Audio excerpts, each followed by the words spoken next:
Ningún republicano apoyará el plan de empleos y familias que propone Biden, vaticina McConnell.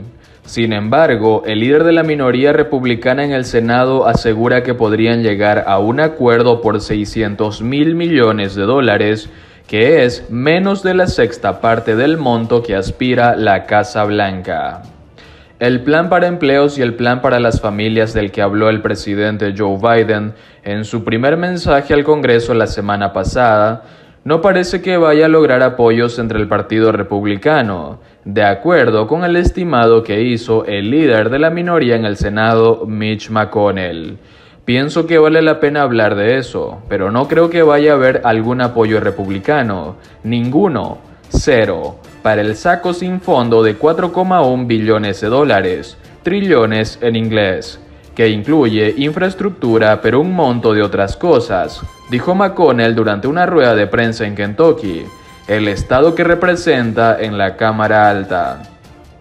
La Casa Blanca está proponiendo un paquete de infraestructura valorado en $4,1 billones que ha dividido en dos partes. El plan para el empleo estadounidense por $2,3 billones y el plan para las familias estadounidenses por $1,8 billones.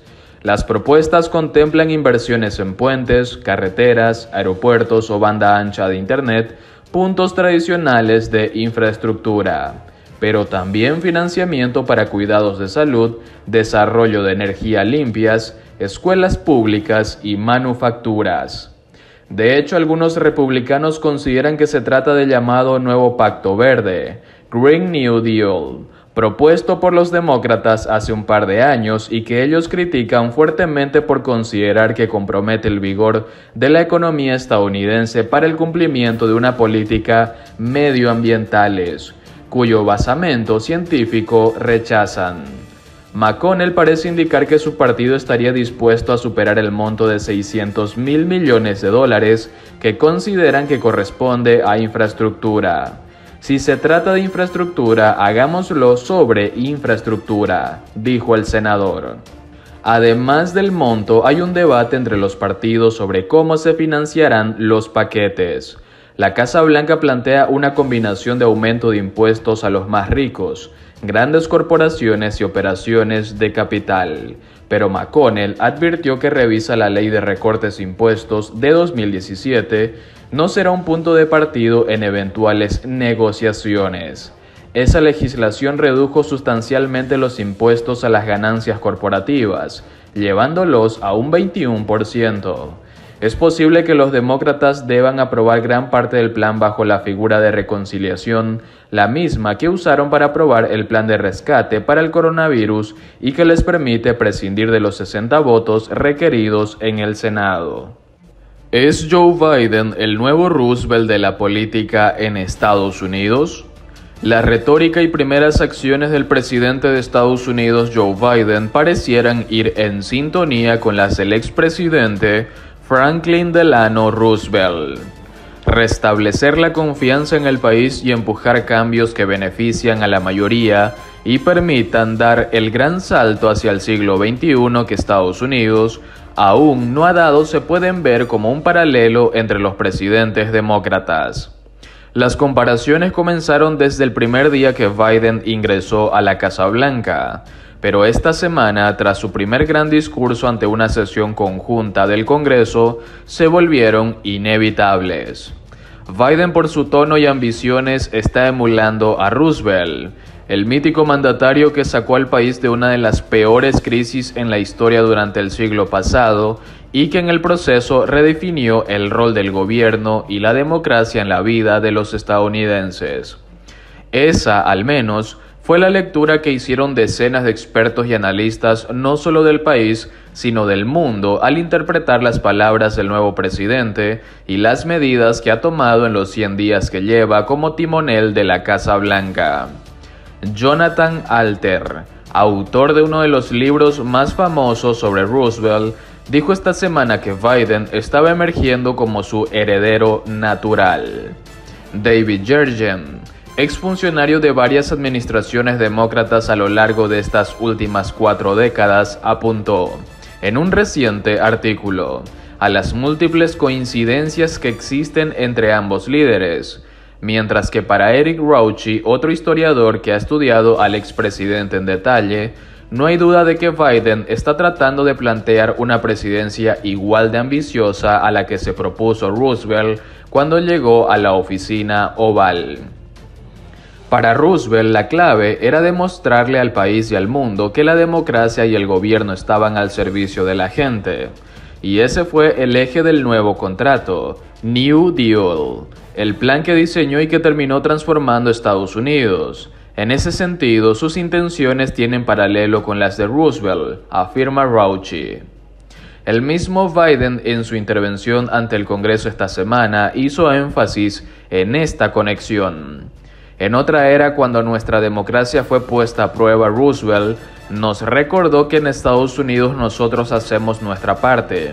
Debemos demostrar que la democracia sigue funcionando, que funciona y que podemos cumplirle a la gente, y en estos primeros 100 días juntos hemos actuado para restaurar esa fe, dijo. Las comparaciones, aunque prematuras, tienen asidero. Roosevelt llegó al poder en medio de una profunda crisis económica, la Gran Depresión, con tasas de desempleo superiores al 26%. El país se encontraba desmoralizado y la desconfianza hacia el gobierno era extendida. A nivel internacional, el fascismo avanzaba en Europa y el modelo de la democracia como motor de la economía y canalizador de las aspiraciones populares estaba en entredicho. El nuevo contrato fue la respuesta de su administración en sus primeros 3 meses. Roosevelt hizo aprobar casi 20 leyes que sirvieron para estabilizar la banca e inyectar el capital necesario en proyectos de infraestructura que generaron empleo para la clase media y ayudaron a reactivar la economía.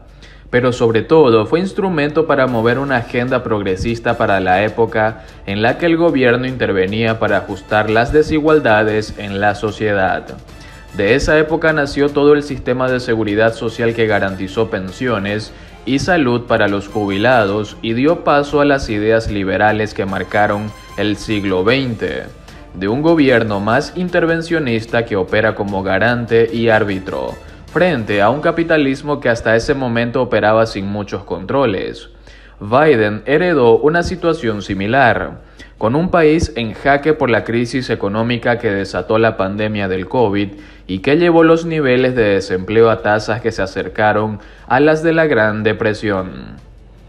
Como lo mencionó en su discurso varias veces, en un contexto global en el que autocracias como las de China o Rusia están en ascenso y la democracia estadounidense misma bajo amenaza, como quedó demostrado durante las pasadas elecciones cuando el presidente Donald Trump intentó aferrarse al poder por vías inconstitucionales pese a ser derrotado en esos comicios, y que tuvo su prueba más desfaciente el pasado 6 de enero cuando una turba de sus seguidores se tomó de manera violenta el Congreso para impedir la posesión de Joe Biden.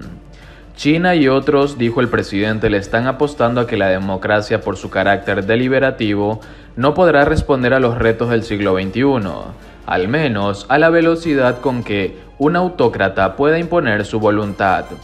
En algún punto del futuro, afirmó Biden, van a escribir sobre este momento de la historia, no sobre nosotros en este recinto, sino sobre si la democracia puede o no funcionar en este siglo. En otras palabras, si para Roosevelt el resto existencial era el fascismo, para Biden son las autocracias que se están arraigando en el planeta. Su respuesta tanto a esa pregunta como a la crisis económica ha sido similar a la del expresidente demócrata.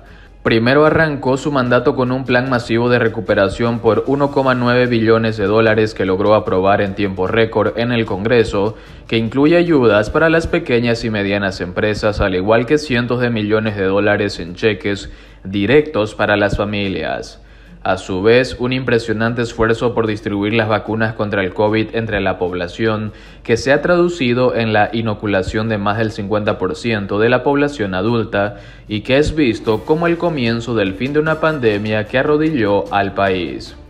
De hecho, en sus primeros 100 días de gobierno se han creado más de 1 millón de empleos, un récord, y la economía creció más del 6% en el primer trimestre. La segunda fase de su plan es una inversión masiva en infraestructura, conceptualmente similar a la de Roosevelt, que costaría otros 2,3 billones de dólares, con la que pretende reconstruir puertos, aeropuertos, carreteras, puentes y nuevas inversiones en fuentes de energía renovable. Y esta semana anunció otra iniciativa por 1,8 billones de dólares cuyo énfasis es expandir el cubrimiento de la educación pública a 16 años, ampliar la red de salud y programas para subsidiar permisos de maternidad y el pago de guarderías.